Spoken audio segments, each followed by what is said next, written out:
Prefeitura faz mais uma reintegração de posse no programa que já fez outras operações no município.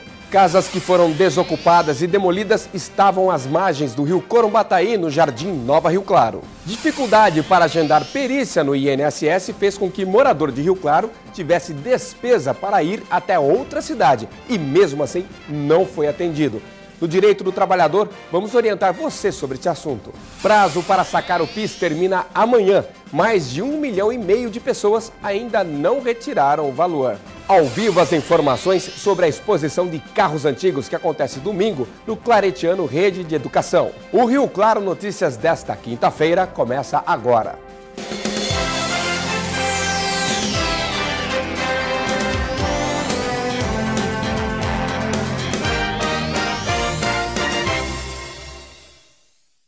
Boa tarde.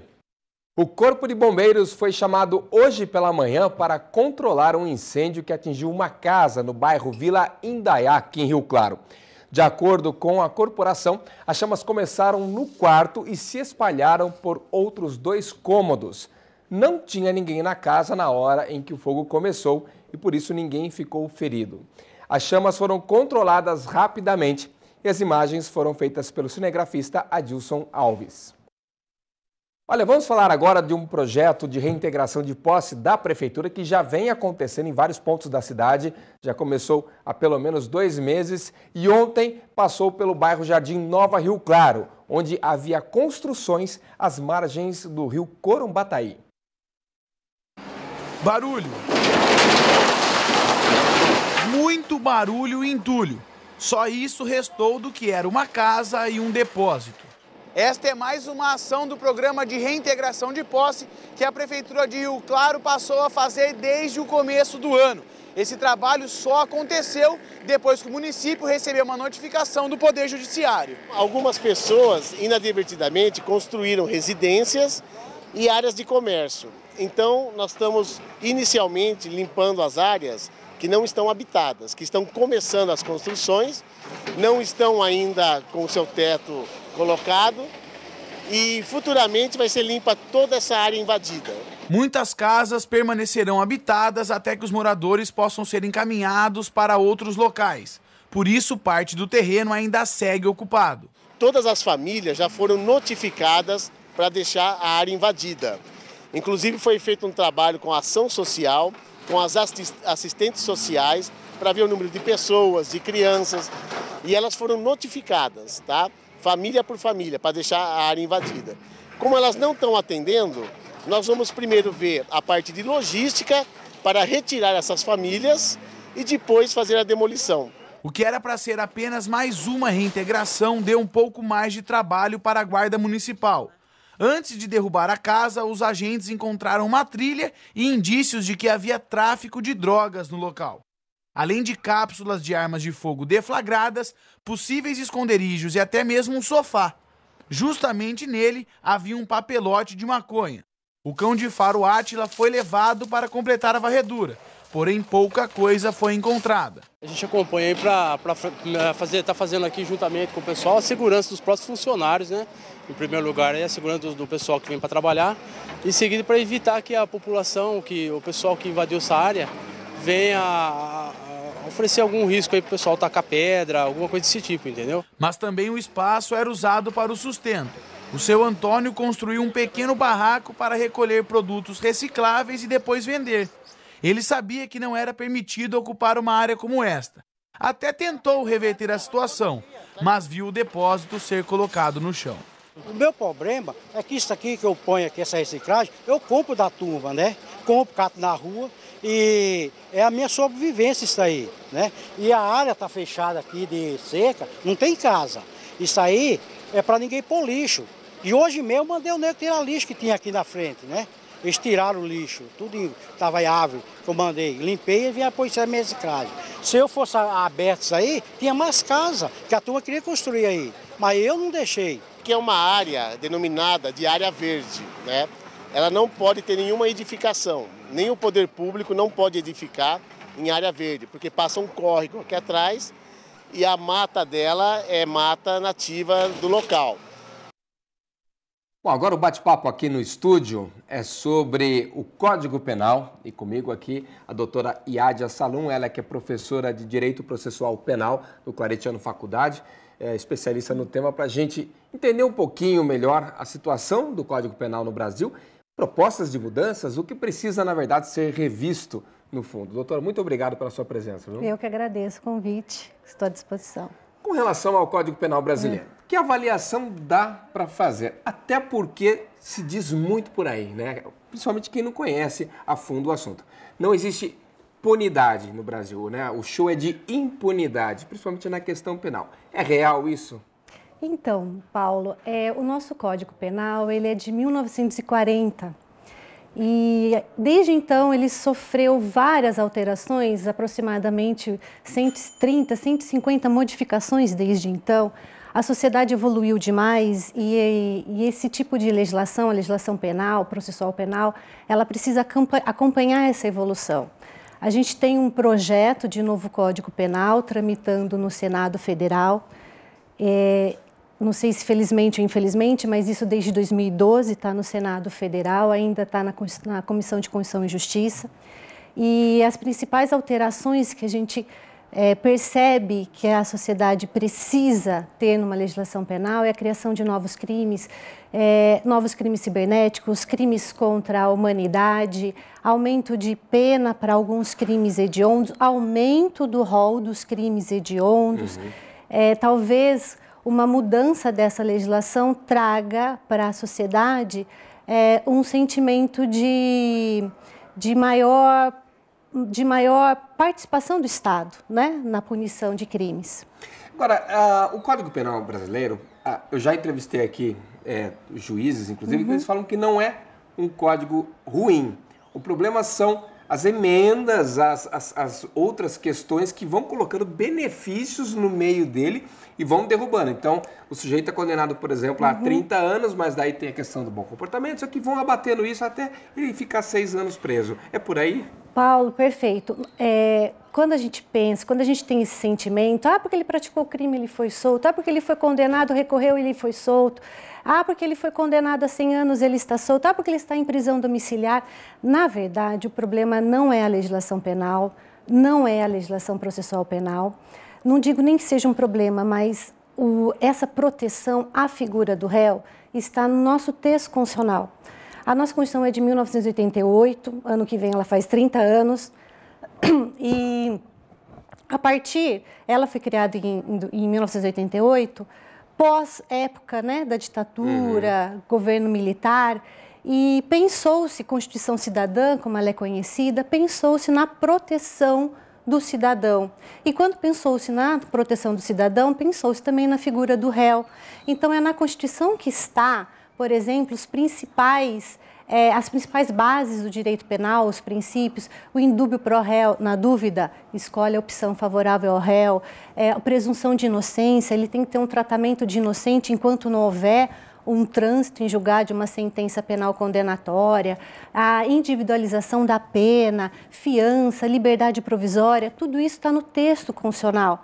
Então, não adianta nós tornarmos a legislação penal mais rigorosa ou a legislação processual penal mais rigorosa, que quando chegar na análise com o texto constitucional, vai gerar inconstitucionalidade dessas leis. Essas leis acabam sendo enfraquecidas pelo texto constitucional. Eu até brinco com os meus alunos, muitas vezes, se vocês defendem que a pessoa tem que cumprir toda a pena dela num regime totalmente fechado, se vocês defendem uma prisão perpétua, se vocês defendem o fim do habeas corpus e demais outras medidas benéficas para o réu, vocês têm que defender uma nova Constituição Federal. Porque todos esses princípios que eu estou falando para você, elas estão elencadas na Constituição Federal como direitos fundamentais. E por serem direitos fundamentais, são cláusulas pétreas, ou seja, são imutáveis. Só um novo texto constitucional é capaz de revogar, combater essas garantias do réu. A questão do novo código, na verdade, essa revisão, é para incluir mais crimes, então tratar alguns com mais gravidade, é isso, né? Exatamente. Mudar essa questão dessa impunidade, né? Fazer um parênteses aqui, doutor, me perdoe se eu estiver falando besteira, mas uma Suzane von Richthofen ter a saidinha do Dia das Mães é engraçado, né? A gente que assiste o Telejornal Nacional fala, mas como pode, né?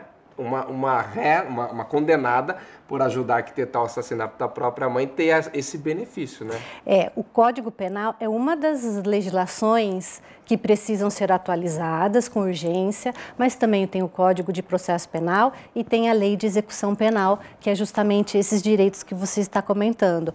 Então, quando a gente vê presos que não têm família, possibilitando saírem, né, essas saídas temporárias, Dia dos Pais, Dia das Mães, Páscoa, final do ano, não se analisa, o juiz não se analisa a existência ou não do familiar específico. Essa saída temporária, que é no máximo 30 dias por ano, né? Somam-se tudo, dá 30 dias por ano, é um direito do condenado que cumpriu determinados requisitos. Bom comportamento carcerário, estar no regime semiaberto, ter cumprido uma determinada parcela da pena, não tem como requisito ter mãe ou ter pai ou, né, ter um determinado contexto familiar. Realmente é um direito para ressocialização. Já que ele está encarcerado há um determinado tempo, ele precisa ser reintegrado aos poucos ao convívio social. Legal, deu para a gente ter uma noção, uma ideia do quanto precisa se trabalhar em cima disso. Doutora, muito obrigado pela sua participação e vamos combinar mais vezes para dar sequência a esse assunto. Agradeço, coloco à disposição da TV Claré, tenho, né, uma admiração muito grande por essa instituição, também leciono, né, no Claretiano Faculdade, então meu amor é muito grande aqui por vocês. Muito obrigado pela participação mais uma vez. Obrigada. Olha, depois do intervalo tem Direito do Trabalhador, você pode participar, mande sua pergunta para a gente, 2111 7000. Também vamos falar do Refis, Programa de Negociação de Dívidas com a Prefeitura. Já, já.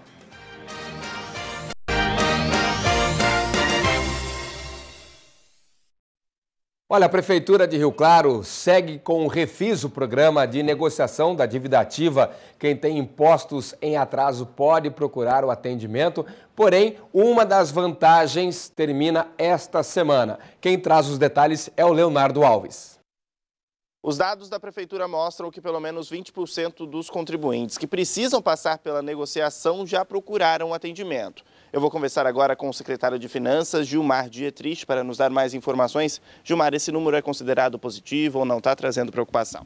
Sim, esse número é considerado positivo, está superando as expectativas, tá? E até o dia 30 agora de junho é um prazo bom para que os contribuintes procuram a Prefeitura para fazer as negociações, já que a isenção da multa e juros é maior nesse mês. Depois disso, depois do dia 30, se a pessoa não tiver procurado a Prefeitura, acabou o prazo, tem outro tipo de negociação, como que é? Não, o prazo vai até 31 de agosto, sendo que agora no mês de junho a isenção é um pouco maior, no mês de julho é um pouco menor e no mês de agosto menor ainda. Então o melhor prazo para se fazer o parcelamento é agora até dia 30, até quarta-feira. Quando a gente fala dessas dívidas todas, né, quem são essas pessoas? O que tipo de ponto irregular eles têm com a Prefeitura? Como que eu sei se eu estou devendo? Qualquer dívida com a Prefeitura, seja ISS, taxa de licença, IPTU, tarifa de água, ITBI, qualquer dívida com a Prefeitura abrange o parcelamento. Para saber se está devendo, pode fazer uma pesquisa junto ao Atendefácil ou ao DAI. E se eu não fizer a regularização da minha situação, o que pode acontecer?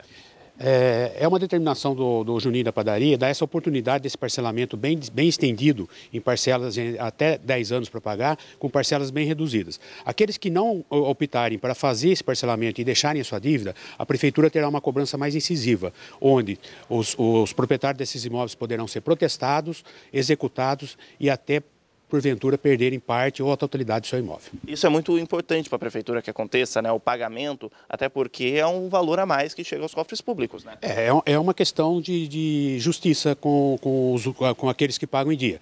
E a arrecadação, o valor que a Prefeitura recebe com esse parcelamento é bem-vindo, já que a Prefeitura pode usar esse dinheiro na saúde, na educação, em segurança e tudo mais, onde o município está precisando. Tá certo, Gilmar, muito obrigado pelas suas informações. Olha, então se você faz parte desse grupo, se você precisa entrar em contato aí para saber a sua situação, você tem que procurar o Atende Fácil, viu? Ele fica na Avenida 2, entre ruas 2 e 3, no centro da cidade. Você também pode obter mais informações pelo telefone. O número é o 0800 505 5200. Leonardo Alves para o Rio Claro Notícias.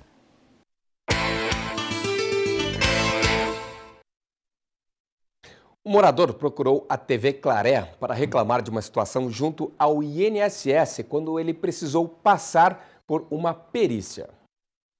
Já faz um tempo que os remédios têm sido parte da rotina do Francisco. Problemas na coluna deixaram as coisas mais difíceis. Estou aguardando a cirurgia. Também já é a segunda cirurgia que vou ter que fazer. Tenho uma das amígdalas para fazer.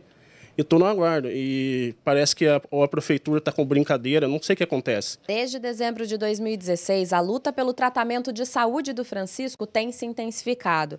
E de 2 meses para cá, o atendimento do INSS não tem sido como esperado para a solicitação do auxílio-doença.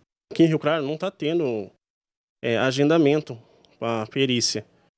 E o mais perto que eu consegui foi em Pirassununga. Ele aguarda o nascimento da filha e precisou da ajuda de amigos para conseguir pagar o transporte, mas não adiantou o esforço. Eu fui em Pirassununga no dia 14. Chegando lá, aí, pela minha surpresa, o médico faltou.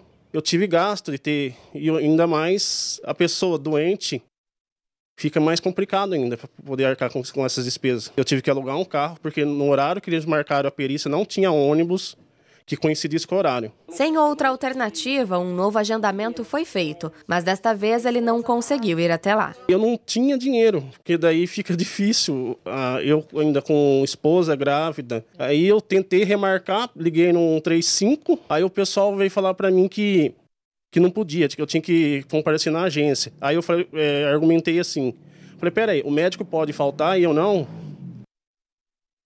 E aí, doutor, o médico pode faltar e o segurado não. E aí? Olha, a gente fala, né, que injustiça, né? Que injustiça. Agora, o terrível nesses casos é ele ter sido obrigado a agendar para uma cidade, né, que não a dele, não onde ele mora. E aconteceu isso, quer dizer, vai e o médico não foi. Aí ele não foi, ele não teve condições, né, financeiras de se locomover até lá. Então, o conselho que a gente dá, não só para ele, mas para todas as pessoas que forem agendar no INSS, você liga, né, 135. De preferência, faz isso pela manhã, logo depois das 8. Aí, quando vier o agendamento, eles vão falar, você vai se apresentar em, por exemplo, Pirassununga. E você não quer ir em Pirassununga. Então, você não agenda. E amanhã, no dia seguinte, você liga novamente às 8 da manhã. Né? Não significa que não vai ter lugar aqui em Rio Claro, entende? Entendi. Então, em uma vez, 2 ou 3 ligações, você vai conseguir fazer isso aqui na cidade de Rio Claro. Então, ele, né, se for reagendar, né, liga no 135, liga amanhã às 8 da manhã. Não deu Rio Claro? Não agende. Não é? Liga no dia seguinte e você vai conseguir fazer isso aqui na sua cidade. Agora, uma coisa que a gente fala, Paulo, para ele, né, principalmente no caso dele específico, a dificuldade era até de recursos financeiros para se locomover, para se apresentar naquele lugar. Mas existem muitos casos e existem muitas pessoas que, num caso de aposentadoria, por exemplo, às vezes, olha só, é melhor você ir em Leme, é melhor você ir em Pirassununga do que você ir em Rio Claro. Entende? Existe isso. Existem tipos de aposentadoria que em Pirassununga eles estão mais familiarizados do que aqui em Rio Claro. Existem tipos de atividade, principalmente a insalubre, que existe uma recepção melhor, uma análise melhor em Leme, em outra cidade, do que aqui em Rio Claro. Acostumado com o tipo do processo. Exatamente. Mas no caso dele e casos semelhantes, faça isso. Agora, doutor, só aproveitando um gancho, né? Essa questão, a gente vai ligando, né? Tem que ter essa paciência. Aliás, no Brasil, a gente é colocado à prova com paciência em quaisquer circunstâncias. Não é só nessa, não. Mas, e se dá um mês e meio, vai tentando. Mas não chega a dar isso. Não. 3, 4 vezes que liga, vai conseguir aqui na cidade de Rio Claro. Vai. Vamos lá. Tem pergunta. Chegou aí da Aline, do bairro Vila Nova. Diz que trabalha... Não, diz que trabalha. Deixa eu corrigir aqui. Quem trabalha em 2 empregos com 2 registros? Como é contado isso na aposentadoria? Olha, tempo de contribuição, dias trabalhados, meses trabalhados, anos trabalhados, tanto faz ser um emprego como 2, como 3, um ano é um ano, um mês é um mês, um dia é um dia.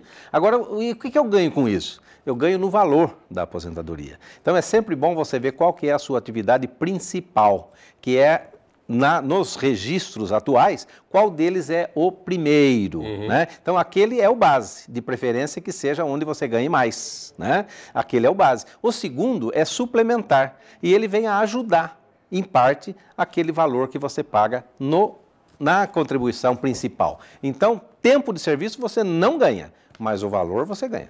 Respondido, Aline. Doutor, muito obrigado mais uma vez pela tua participação.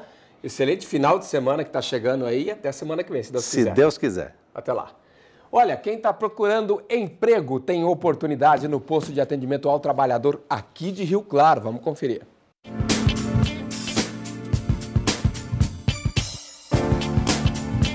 Há vagas para ajustador mecânico, auxiliar de pintor de automóveis, cozinheiro geral, encarregado de controle de produção, instalador hidráulico, mecânico de empilhadeira, salgadeiro, serralheiro, torneiro CNC e vendedor de serviços. O pátio fica na Avenida 3, número 536, no centro. Os interessados devem levar carteira de trabalho, RG, CPF e o número do PIS ativo. Olha, depois do intervalo, todos os detalhes sobre mais uma exposição de carros antigos que faz parte do calendário de aniversário de Rio Claro. Já já a gente volta. Até já.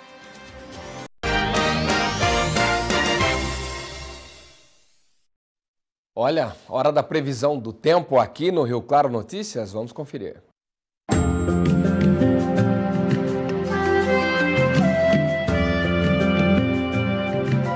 Tempo seco e ensolarado em quase todo o estado, o que deixa o céu azul em Rio Claro e também por aqui na região. Estas imagens são da torre da TV Claré, na Floresta Estadual, e mostram todo o horizonte da cidade. Dia bonito, mas esta camada mais opaca é poeira e poluição. Como não chove desde o começo do mês, o tempo seco concentra esse material, tornando mais comuns problemas respiratórios. E as temperaturas variam bastante. Em Rio Claro, por exemplo, a máxima agora à tarde chega aos 24 graus e na próxima madrugada cai para os 9. Em Tirapina, a máxima bate os 25 graus e a mínima fica nos 10. Aqui do ladinho, em Santa Gertrudes, mesma tendência, calor à tarde e frio à noite, com mínima de 9 graus. O aniversário da cidade já foi, mas o calendário de eventos ainda tem programação prevista e no fim de semana acontece um dos eventos mais tradicionais, a exposição de carros antigos. Vamos conversar com a repórter Paula Reis, que está lá no Claretiano Rede Educação e tem mais informações sobre a exposição que será no domingo. Paula, inclusive você já está com um modelo aí para mostrar para a gente. Boa tarde. Boa tarde, Paulo. Boa tarde a todos. O modelo que a gente já tem aqui é um Puma GTE de 1978. Olha só que coisa mais linda. Ao meu lado está o dono deste carro, também um dos organizadores do evento, Paulo Palota. Boa tarde, Paulo. O que o público pode esperar encontrar aqui? Boa tarde. Bem, o nosso evento, 27º Encontro de Veículos Antigos, visa justamente resgatar, não é, a memória do automobilismo, tanto brasileiro quanto internacional, bem como também dar uma oportunidade ao povo, ao público que vier prestigiar o nosso evento, de poder rever aí as raridades, os carros mais antigos, motocicletas, teremos também bicicletas, as famosas lambretas, vespas, enfim, os veículos antigos que dificilmente hoje a gente vê andando por aí. E é uma oportunidade, inclusive, para também que as crianças, não é, possam ter a oportunidade de poder estar vendo esses carros, que muitas vezes tenham vistos, quem sabe, aí em revistas, filmes, fotografias, ou até mesmo, né, histórias que muitas vezes os pais tiveram a oportunidade de ter esses carros antigamente e que hoje estão podendo ver ao vivo. E qual que é o número de veículos esperado aqui? Nós estamos aí, mais ou menos, estimando em torno de 400 veículos.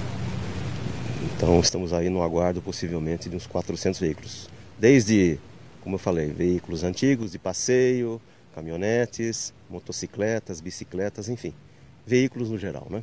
São muitos veículos, né? Mas dá para dar algum exemplo de um veículo mais antigo que vai fazer a diferença aqui mesmo? Com certeza. Nós estamos aí prevendo a vinda, não é, de um veículo, um Chevrolet 1926. Teremos aí os famosos Fordinhos, que a grande maioria das pessoas lá tem visto e conhecem, não é? E também teremos alguns veículos especiais que também dificilmente a gente vê rodando pelas avenidas. Legal. E para quem tem um carro antigo, quer vir expor, né? O que tem que fazer? Bem, o veículo tem que ter 80%, não é, de originalidade, que esteja aí em perfeitas condições, não é, e que, para que se possa participar do evento, há necessidade de uma inscrição. Então nós estamos solicitando aí 2 quilos de alimento não perecível, de preferência não sal, não é, para que se possa efetivar aí a inscrição e uma forma também de nós podermos, não é, colaborar com a comunidade, porque todo esse alimento arrecadado será passado aí para faculdades claretianas e eles vão fazer a distribuição para as famílias carentes. Tá certo, muito obrigada, viu, Paulo? Lembrando que o evento vai acontecer no domingo, a partir das 8 horas da manhã e até o fim da tarde. Para quem quiser vir conferir, é aqui no Claretiano e é só vir, a entrada é franca. Aí quem tiver um carro antigo, quiser participar, aí tem que trazer esses 2 quilos de alimentos não perecíveis, como o Paulo falou. É isso, é uma oportunidade incrível para quem gosta de carros e também para quem quer relembrar um pouquinho do passado. Voltamos com você, Paulo. Legal, mas que feito o convite para você comparecer, é um negócio muito bacana, é uma viagem no tempo dessa questão automobilística aqui do país. O Rio Claro Notícias fica por aqui, mais informações, acesse o nosso portal na internet, tvclaré.com. Eu volto na próxima edição contando com você. Tchau, até lá!